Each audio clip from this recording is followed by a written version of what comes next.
කියලා හිතනවා. මොන මතකද අපි ඇහුවේ පාර්ලිමේන්තුවේ. 2005 මහින්ද මහත්තයා බලයට පත්තරකට පිටරටින් කොච්චරගෙන අවතර ලීටර් 75යි. මහින්ද මහත්තයා මතකද පටන් ගත්ත 2005 2007 කොච්චරගෙන ආවා. ලීටර් 2.25 ලක්ෂය. මරු මතක පිට. පටන් ගන්නකොට 75 ලක්ෂය. අවුරුදු 3ක් යනකොට 2.25 ලක්ෂයයි. ඒ විතරක් රූපවාහිනී චිත්‍රපටයකවත් පෙන්වන්නේ බොන එක. අනේ අපේ අම්මලා තාත්තලා හිතනවා ජනාධිපතිතුමා මොනතරම් හොඳ ජනාධිපතිවරයෙක්ද අපේ දරුවෙකුට බොන එක චිත්‍රපටයෙන්වත් පෙන්වන්නේ. දැන් චිත්‍රපටියක් යනකොට බොන දර්ශනයක් යනකොට කොටු යනවා. දැන් ගෙදර ළමයි ශාලේ වාඩි වෙලා රූපවාහිනී චිත්‍රපටිය බලනවා. බලනකොටම චිත්‍රපටිය කොටු වෙනවා. ඒතර ළඟ ඉන්න ළමයි දෙන්න කතා කරලා බොනවා වගේ නේද? ඊට පස්සේ තව ටිකක් ළමයි චිත්‍රපටිය පටන් ගන්නවා. ආයෙ කොටු වෙනවා. දෙවනි පාරක් කරනවා. ඊට පස්සේ ආයෙ චිත්‍රපටිය පටන් ගන්නවා. ආයෙ කොටු වෙනවා. ළමයි කියන ෆෝන් එකමයි වැඩි.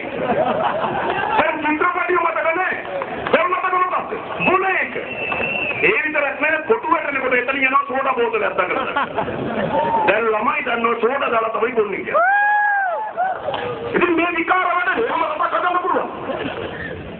බොරුවට මතක කියනවා. එහෙම අර බතට එහෙම දියන්න බෑ. ඒක අධ්‍යාපන ප්‍රශ්නයක්. ඒක සමාජ විද්‍යාත්මක ප්‍රශ්නයක්. ඒක ආර්ථික ප්‍රශ්නයක්. මත්තම් පානේ අඩු කරන්න සමාජ විද්‍යාවේ වෙනසක් ආර්ථිකයේ වෙනසක් අධ්‍යාපනයේ වෙනසකින් විතරයි බීම නතර කරන්න පුළුවන්. ජනාධිපතිතුමා ඉතිස් මතට තිත්ත කියනවා එහෙම නතර වෙන්නේ අප්පා. ඉතින් ඔයිට වඩා ගෙදර නෝන කියලා කියනවා නෝනවට නතර වෙන්නේ. එහෙම නතර වෙන්නේ නැහැ. නතර වෙන්නේ නැහැ විතරක් නෙවෙයි නතර කරන්නේ නැහැ. මොකද එතුමා ටිකක් ගාලා තමයි කතා කරන්නේ. මං කියන සමුනා. අපි ඉතියනේ විජේදාසයි අපි එකට හිටියා. ඉතර විජේදාස රාජපක්ෂ මැතිතුමා අපේ අනුලේඛ මන්ත්‍රීතුමා අපි එතුමාත් එක්ක එකට කිට්ටු වෙන්න කට්ටිය. ඔය 2005 රැස්වීමේ මට මේ වැඩේ ඉස්සරම අහුනේ අක්මීමන රැස්වීමෙන්. කවුද අර මුතු හේටි තමයි රැස්වීම සූදානම් කරලා. ඔන්න මුතු හේටි රැස්වීම සූදානම් කරලා එදා හොත රැස්.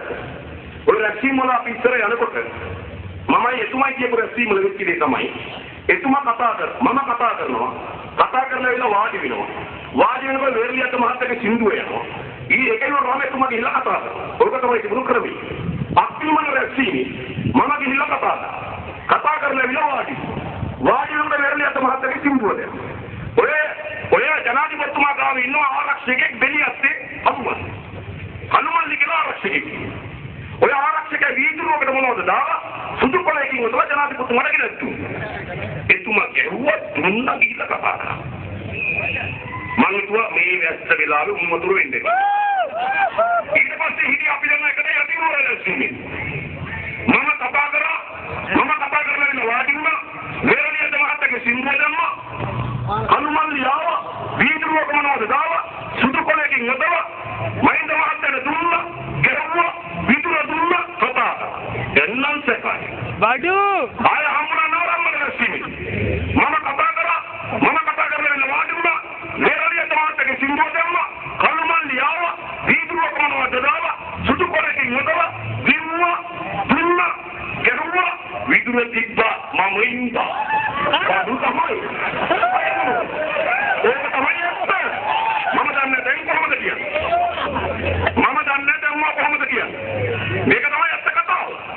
අමත් මේ ඒක අපිට ලොකු ප්‍රශ්න නෙවෙයි. හැබැයි රටට බොරු කරන්න එපා. අපි කියන්නේ මේක.